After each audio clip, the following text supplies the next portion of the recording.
Chapitre 4. Un père et un fils. Ma femme a réellement beaucoup de tête, se disait le lendemain à 6 heures du matin le maire de Verrières en descendant à la scie du père Sorel. Quoique je lui ai dit, pour conserver la supériorité qui m'appartient, je n'avais pas songé que si je ne prends pas ce petit abbé Sorel, qui, dit-on, sait le latin comme un ange, le directeur du dépôt, cette âme sans repos, pourrait bien avoir la même idée que moi et me l'enlever. Avec quel ton de suffisance il parlerait du précepteur de ses enfants. Ce précepteur, une fois à moi, portera-t-il la soutane ? Monsieur de Rênal était absorbé dans ce doute lorsqu'il vit de loin un paysan, homme de près de 6 pieds, qui dès le petit jour semblait fort occupé à mesurer des pièces de bois déposées le long du Doubs sur le chemin de halage. Le paysan n'eut pas l'air fort satisfait de voir approcher monsieur le maire, car ces pièces de bois obstruaient le chemin et étaient déposées là en contravention. Le père Sorel, car c'était lui, fut très surpris et encore plus content de la singulière proposition que monsieur de Rênal lui faisait pour son fils Julien. Il ne l'en écouta pas moins avec cet air de tristesse mécontente et de désintérêt dont sait si bien se revêtir la finesse des habitants de ces montagnes. Esclave du temps de la domination espagnole, il conserve encore ce trait de la physionomie du fellah de l'Égypte.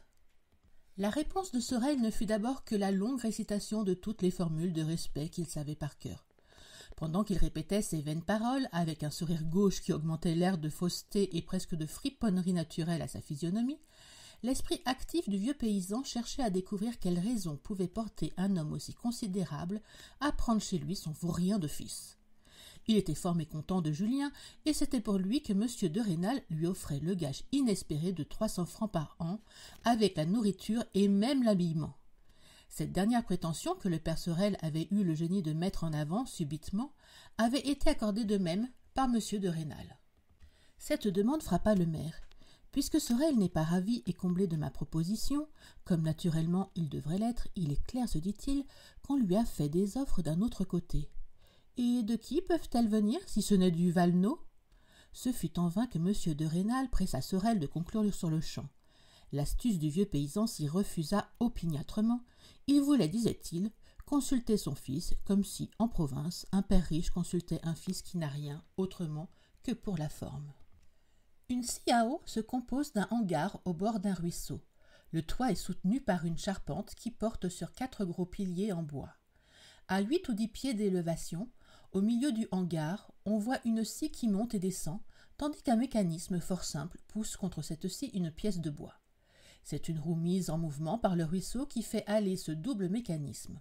Celui de la scie qui monte et descend, et celui qui pousse doucement la pièce de bois vers la scie qui la débite en planche. En approchant de son usine, le père Sorel appela Julien de sa voix de stentor. Personne ne répondit.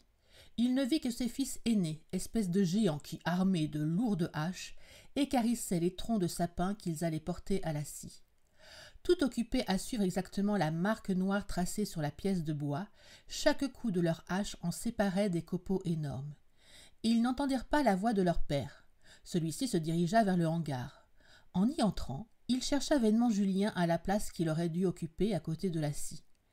Il l'aperçut à 5 ou 6 pieds plus haut, à cheval sur l'une des pièces de la toiture. Au lieu de surveiller attentivement l'action de tout le mécanisme, Julien lisait.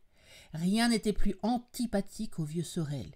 Il eût peut-être pardonné à Julien sa taille mince, peu propre aux travaux de force, et si différente de celle de ses aînés, mais cette manie de lecture lui était odieuse, il ne savait pas lire lui-même.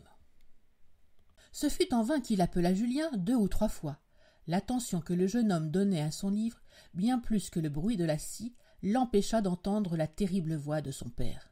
Enfin, malgré son âge, celui-ci sauta lestement sur l'arbre soumis à l'action de la scie, et de là sur la poutre transversale qui soutenait le toit. Un coup violent fit voler dans le ruisseau le livre que tenait Julien. Un second coup, aussi violent, donné sur la tête en forme de calotte, lui fit perdre l'équilibre.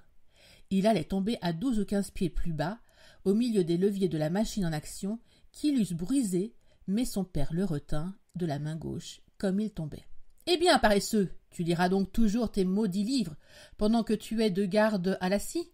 Lis-les le soir, quand tu vas perdre ton temps chez le curé à la bonne heure. » Julien, quoiqu'étourdi par la force du coup et tout sanglant, se rapprocha de son poste officiel à côté de la scie. Il avait les larmes aux yeux, moins à cause de la douleur physique que pour la perte de son livre qu'il adorait. « Descends, animal, que je te parle !» Le bruit de la machine empêcha encore Julien d'entendre cet ordre. Son père, qui était descendu, ne voulant pas se donner la peine de remonter sur le mécanisme, alla chercher une longue perche pour abattre des noix et l'en frappa sur l'épaule. À peine Julien fut-il à terre que le vieux Sorel, le chassant rudement devant lui, le poussa vers la maison. « Dieu sait ce qu'il va me faire, » se disait le jeune homme. En passant, il regarda tristement le ruisseau où était tombé son livre. C'était celui de tous qu'il affectionnait le plus, le mémorial de Sainte-Hélène. Il avait les joues pourpres et les yeux baissés. C'était un petit jeune homme de 18 à 19 ans, faible en apparence, avec des traits irréguliers mais délicats, et un nez aquilin. De grands yeux noirs, qui dans les moments tranquilles annonçaient de la réflexion et du feu, étaient animés en cet instant de l'expression de la haine la plus féroce. Des cheveux châtains foncés, plantés fort bas, lui donnaient un petit front et, dans les moments de colère, un air méchant. Parmi les innombrables variétés de la physionomie humaine, il n'en est peut-être point qui se soit distingué par une spécialité plus saisissante. Une taille svelte et bien prise annonçait plus de légèreté que de vigueur. Dès sa première jeunesse, son air extrêmement pensif et sa grande pâleur avaient donné l'idée à son père qu'il ne vivrait pas ou qu'il vivrait pour être une charge à sa famille. Objet des mépris de tous à la maison, il haïssait ses frères et son père. Dans les jeux du dimanche, sur la place publique, il était toujours battu. Il n'y avait pas un an que sa jolie figure commençait à lui donner quelques voix amies parmi les jeunes filles. Méprisé de tout le monde, comme un être faible, Julien avait adoré ce vieux chirurgien-major qui un jour osa parler au maire au sujet des platanes. Ce chirurgien payait quelquefois au père Sorel la journée de son fils et lui enseignait le latin et l'histoire, c'est-à-dire ce qu'il savait d'histoire, la campagne de 1796 en Italie. En mourant, il lui avait légué sa croix de la Légion d'honneur, les arrérages de sa demi-solde et 30 ou 40 volumes dont le plus précieux venait de faire le saut dans le ruisseau public, détourné par le crédit de monsieur le maire. À peine entré dans la maison, Julien se sentit l'épaule arrêtée par la puissante main de son père. Il tremblait, s'attendant à quelques coups. « Réponds-moi sans mentir !» lui cria aux oreilles la voix dure du vieux paysan, tandis que sa main le retournait comme la main d'un enfant retourne un soldat de plomb. Les grands yeux noirs et remplis de larmes de Julien se trouvèrent en face des petits yeux gris et méchants du vieux charpentier, qui avait l'air de vouloir lire jusqu'au fond de son âme.